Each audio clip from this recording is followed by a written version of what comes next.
আকাশ পাতাল ভাবছো তুমি? না, কিছু না। জীবন মানুষকে সব শিখিয়ে দেয় শঙ্কর, আবার জীবনই মানুষকে ধাক্কা দিয়ে তৈরিও করে নেয়। আমরা না হয় নিজেদেরকে আবার তৈরি করছি, নতুন করে তৈরি করছি।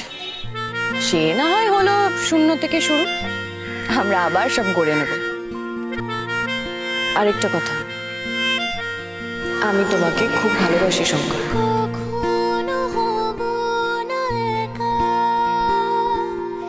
তোমার সাথে এইভাবে জীবন কাটাচ্ছি বলে আমার কোনো অনুশোচনা নেই, বুঝলে? আমার মনের কথা তুমি বুঝলে কি করে?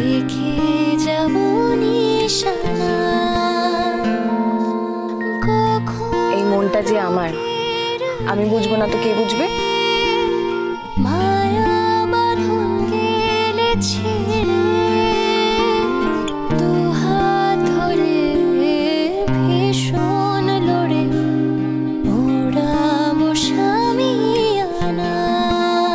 এবার কি তুমি বাজারে যাবে নাকি কাস্টমাররা না খেতে পেয়ে ফিরে যাবে? না না, যাই।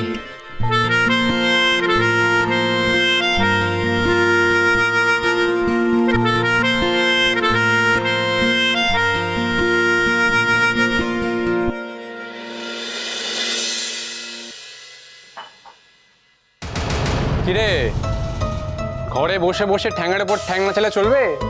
বাজারে ফাজারে যা। হ্যাঁ, যাবো। আর শোন, এবার থেকে নিজের গাঁটের কড়ি খরচা করে বাজার কিন্তু করতে হবে। হ্যাঁ,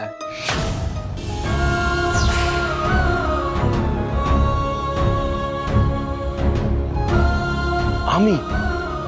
হ্যাঁ, সোনার চাঁদ আমার তুমি। বাবা কি বললো শুনলি না? এবার থেকে সবাইকে ভাগে ভাগে বাজার করতে হবে, আর আজকে বাজার করার দায়িত্ব তোর। কিন্তু ভাস্কর, আমি কোনো কিন্তু শুনবো না।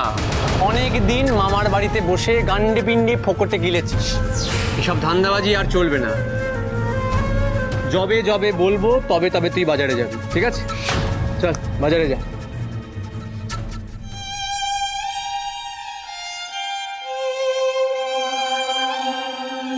না, এইভাবে আর চলতে পারে না। এইভাবে দিনের পর দিন আমি অপদার্থের মতো বসে থাকতে আর পারবো না। আমাকে কিছু একটা করতেই হবে, কিন্তু কি করব? আমায় কিছু একটা করতেই হবে, আমাকে কিছু একটা করতেই হবে। হ্যাঁ, কি করবে তুমি? কোথায় যাবে? কিছু একটা করতেই হবে। শোনো শোনো, আমার কথাটা শুনে যাও। হে ভগবান, মানুষটা কি করতে কি করে বসবে কে জানে। এই বুচি, সাত সকালে কিন্তু একদম কাউতালি করবি না। আমি এসে আমার বালতিটা আগে বসিয়েছিলাম, আর তুই এসে আমার বালতিটা সরিয়ে দিয়েছিস। তোর এত বড় সাহস! প্রতিদিন সকালে এসে ঠিক একই কথা, তাই না? আমাকে দেখলে তোমার জিভ শুলোয় না? তুমি সকালে এসে বালতি বসিয়েছো, আর আমি মাঝরাত্রে এসে লাইন দিয়েছি। এই, তোর ঠোঁটের গোড়ায় কি সবসময় মিথ্যে কথাই লেগে থাকে? তুমি মিথ্যুক। এই তোমরা দুজন থামবে, নাহলে দুটোকে ঘাট ধাক্কা দিয়ে বের করে দেবো। এই মিনতি, তোর এত বড় সাহস! বলেছি, বেশ করেছি।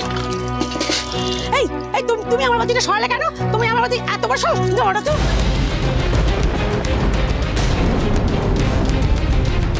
কি হচ্ছে কি এটা? এটা কি ধরনের অসভ্যতামি? ও বাবা, এ আবার কোথায় থেকে সভ্যতা ঠাকুমা এলো গো? আমাদের ভব্যতা শেখাতে এসেছে। ও বাবা, এ তো হরগৌরী পাইস হোটেলের মেজ বউ এসেছে গো। দেখো, শাড়ির সাথে ভুট জুতো পরে এসেছে, পায়ে নোংরা লেগে যাবে।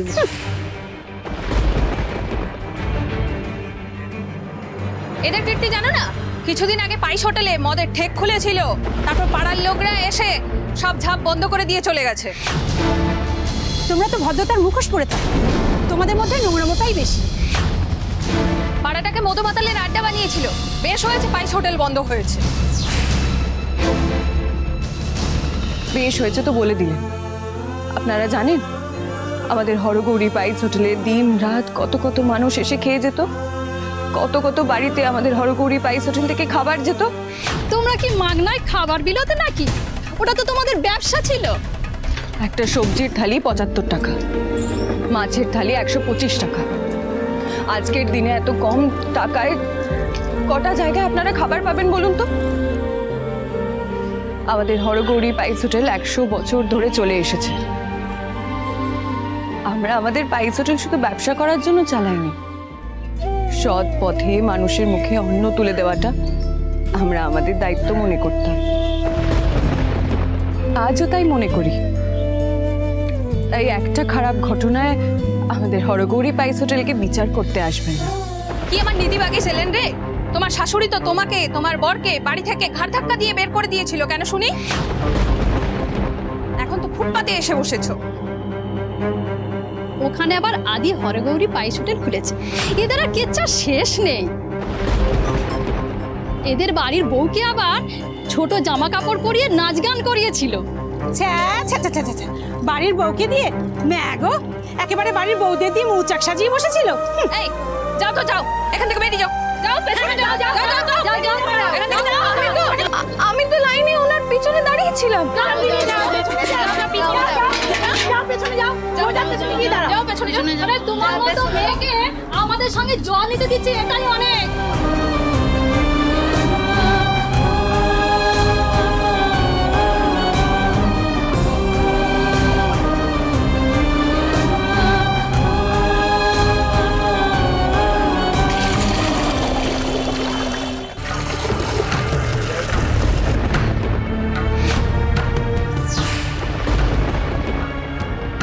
এটা এটা কি করছেন আপনি?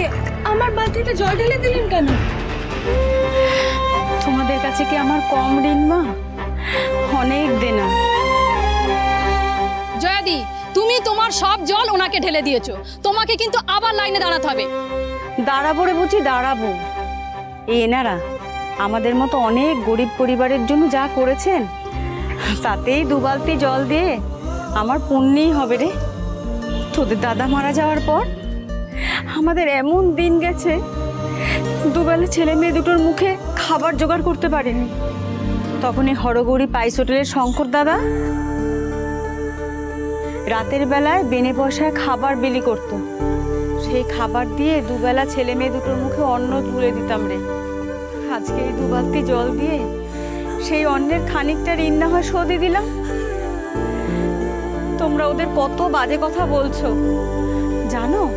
ওনারা কত ভালো মানুষ, কত বড় মনের মানুষ, তোমরা জানো না।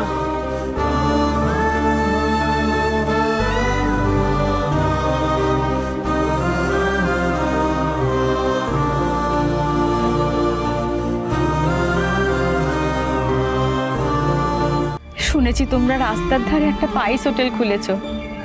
যদি কোনো দরকার হয় আমাকে বলো, আমি যতটুকু পারবো তোমাদের সাহায্য করব।